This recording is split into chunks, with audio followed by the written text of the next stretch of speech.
एक घने जंगल में, जहां सूरज की किरणें भी पेड़ों की घनी छांव को भेदने में डरती थीं, एक छोटा सा गांव बसा था।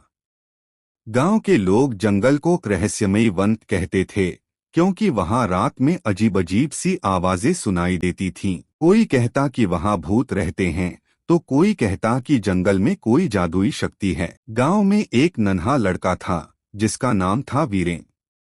वीरेन को डर की कहानियां सुनने का बड़ा शौक था, लेकिन वह उन पर यकीन नहीं करता था। एक दिन उसने ठान लिया कि वह जंगल के रहस्य को खोज निकालेगा।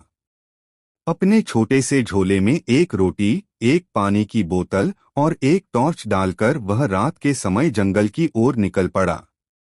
जंगल में घुसते ही उसे लगा कि कोई उसका पीछा कर रहा है।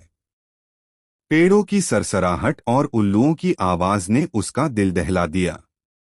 फिर भी वीरेन ने हिम्मत नहीं हारी। अचानक उसे एक चमकती हुई रोशनी दिखाई दी। वह उस रोशनी की ओर बढ़ा। वहां एक पुराना टूटा फूटा मंदिर था और उसमें एक चमकता हुआ पत्थर रखा था। जैसे ही वीरेन ने पत्थर को छुआ, एक बूढ़ी आवाज गूंजी, कौन है जो मेरे शांति को भंग कर रहा है?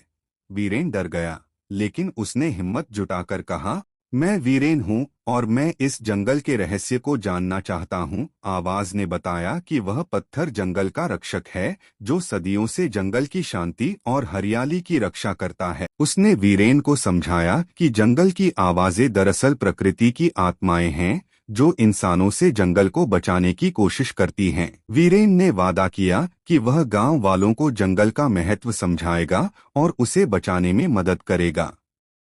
सुबह जब वीरेन गांव लौटा, उसने सभी को अपनी कहानी सुनाई। गांव वालों ने उसकी बात मानी और जंगल को काटने की बजाय उसकी देखभाल शुरू की। धीरे धीरे जंगल फिर से हरा भरा हो गया और रहस्यमय आवाजें अब गीतों में बदल गईं।